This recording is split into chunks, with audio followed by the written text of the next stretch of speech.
Welcome back. My name is Matt Reiners, and I'm the co-founder of Eversound, a company dedicated to improving quality of life for older adults by giving them the gift of hearing. Today, I'm joined by my friend Melanie Perry, the National Director of Memory Support and Resident Experience for Elegance Living.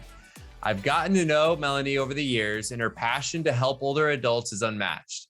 She brings a positivity and inspirational outlook into her own life and into our industry. It's people like her that leave a positive impact in our communities every single day. Thanks for joining me today, Melanie. Thank you so much for having me, Matt. It's a pleasure to be here.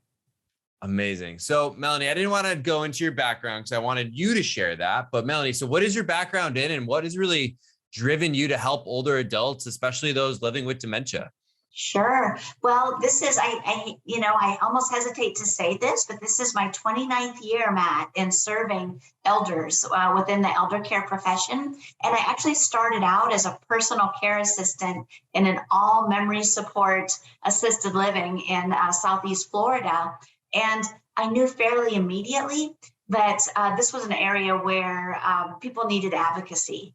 And I realized that pretty quickly in that my first day on the job and my training in all things personal care and dementia consisted of following a cohort around this all memory support community for one day.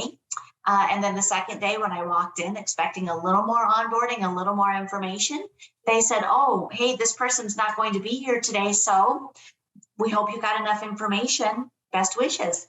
And so my second day of employment, my second day of serving those with diagnoses of Alzheimer's disease and related forms of dementia consisted of one day of onboarding. And so even then, as being very, very new to the field, very, very new to the profession, I knew that we needed to do better. And, as I learned from the residents, because they were the ones that taught me initially so many things about their care and what the world of dementia is all about, I just, that desire, that realization that advocacy was needed just continued to grow and grow and grow and slowly turned into a mission over time. And as I mentioned here, 29 years later, I persist. We still see that these individuals need advocacy. Perhaps the world's a little bit more knowledgeable now of what the world of dementia, elder care, and just elder advocacy is all about. But I think there's still work that needs to be done. And I just feel that it's my mission to continue to do that wherever I can. I love it. And you absolutely do that too. So happy 29 years as well. Thank you so much. And we talk about, how the world views those living with dementia, and it seems like it's gotten a little bit better, but, are there still any misconceptions from the general public about those living with dementia?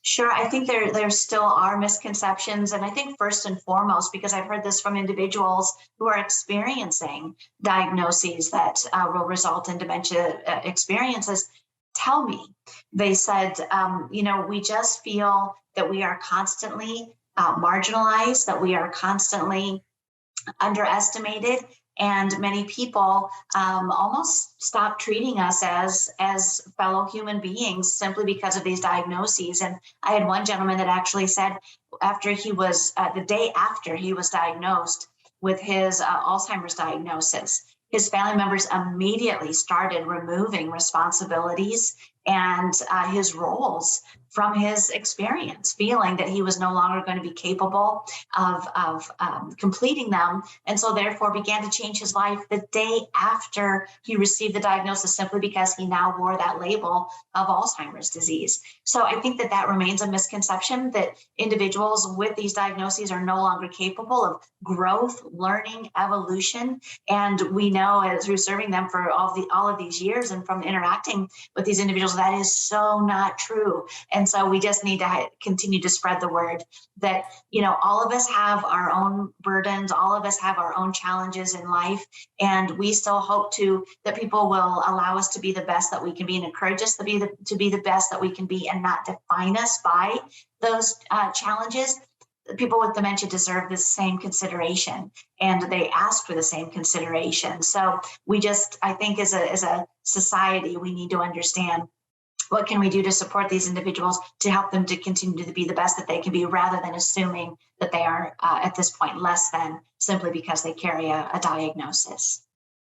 Yeah, and I've been to some of the conferences like Dementia Action Alliance where there's people living with dementia there, and they've expressed very similar things, right? They get that label, they're kind of placed into that bucket and are assumed that nothing good can ever come out of it again, which is just not the case whatsoever. Indeed.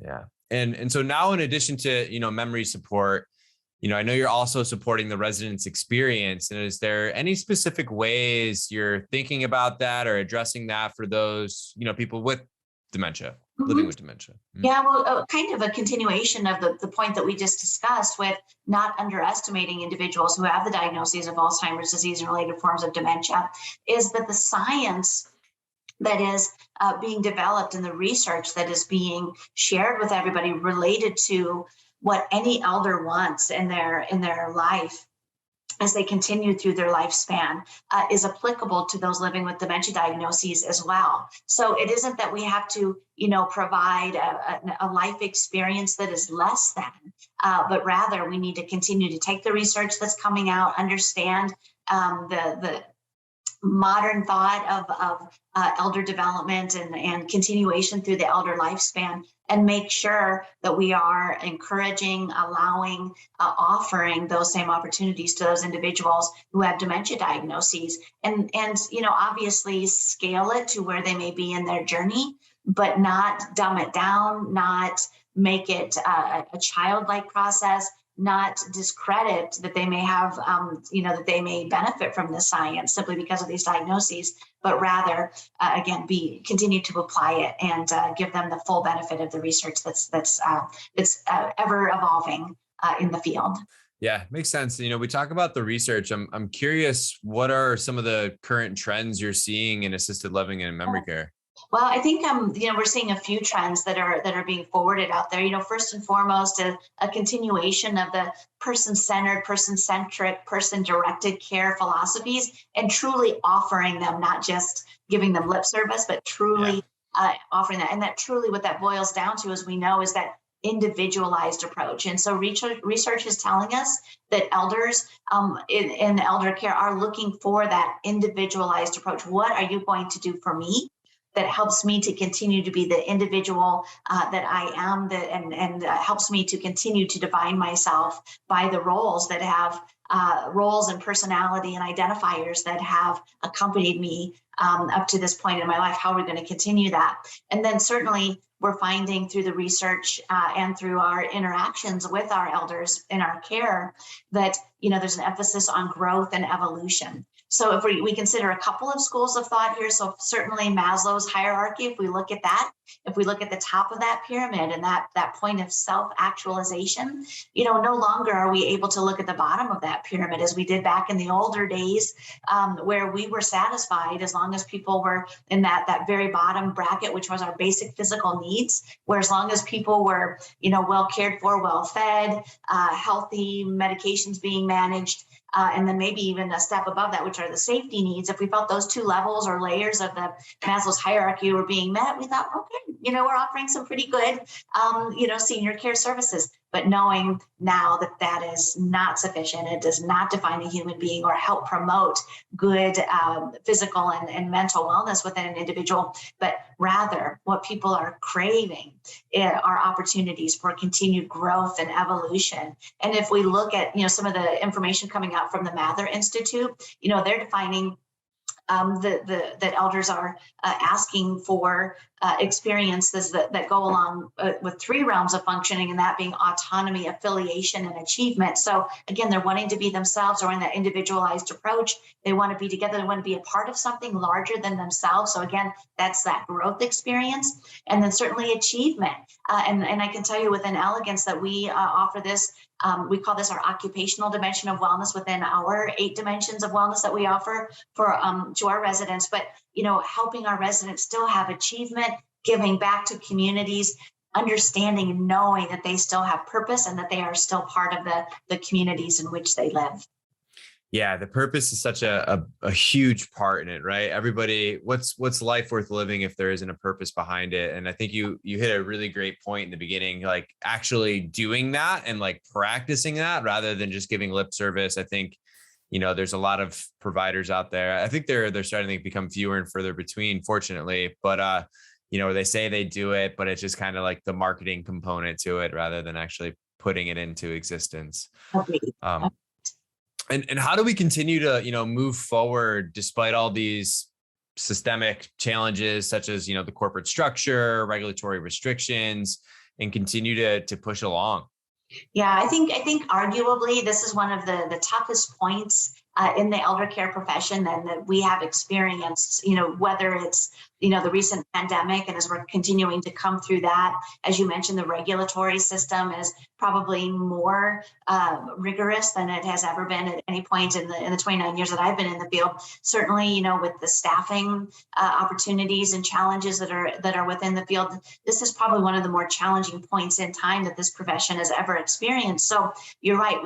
We have to really be intentional with what we're doing so that we can maintain forward momentum. And so I think of ways to do that despite the challenges that we've just mentioned, which would be, staying abreast of the current research, taking advantage of, organizations, as I mentioned, like such as the Mather Institute, the ICAA, different organizations that are forwarding the research.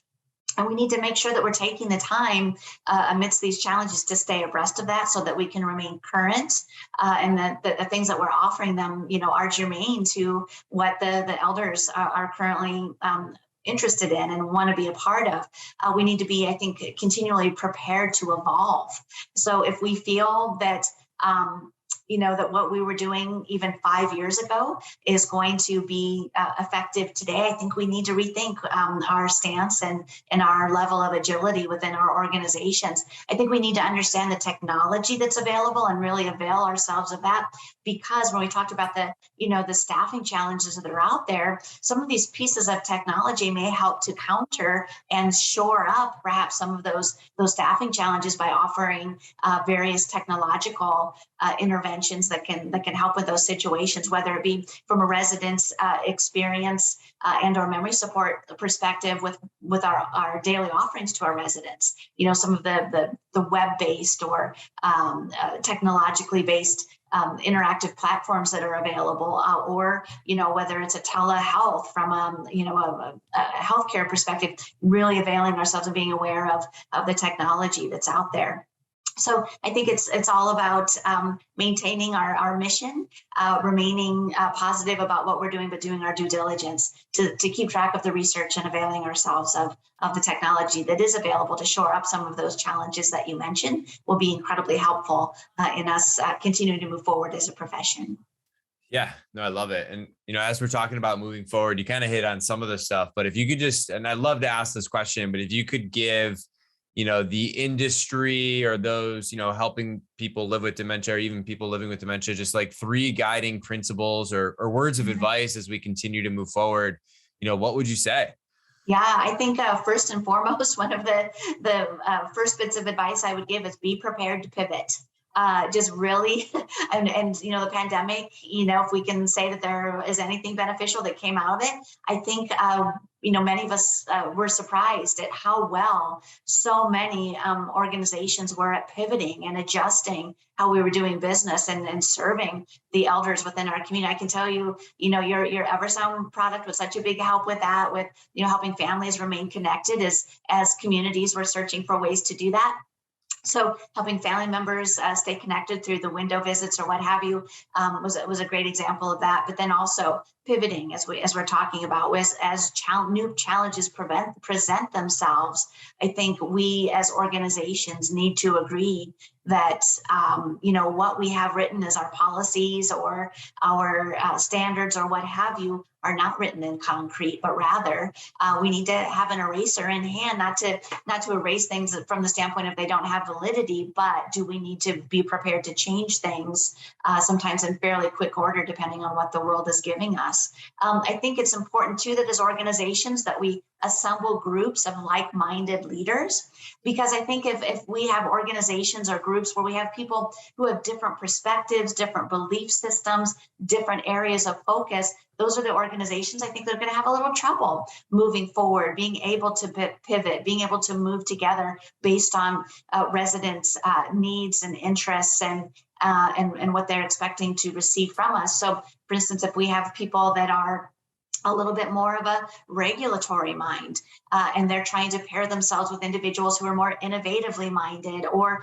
and then we maybe have a third group within the same organization that may be more of a little bit more of a clinical basis or what have you. Organizations, if we have different schools of thought that are potentially either siloing or worse, working in an adversarial fashion, it's going to be really tough for organizations like that. So I think organizations need to be very intentional in really assembling like-minded groups of people who have similar philosophies, similar missions. And I guess that would be the third bit of advice I would have is we need to define the mission within our organizations. We need to emphasize the mission. We need to revisit it frequently so that we're remembering why we're here, and then just stay true to that mission. And hopefully that mission is, being the very best providers of services and resources, for the elder segment of our population. And if we stay true to that basic mission and we're all working toward that in our hearts and our expertise, in our efforts, I think that that we would not be going too far afield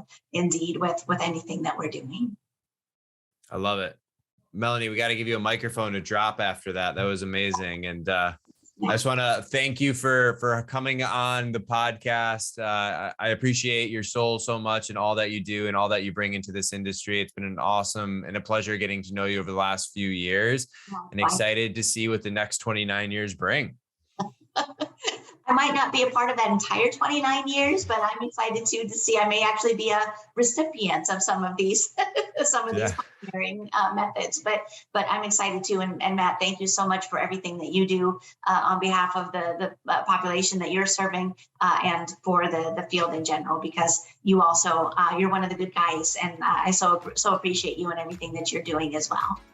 Awesome. Well, thank you, Melanie. And again, it was an honor and a privilege to have you on. And until next time. Until next time. Thank you, Matt.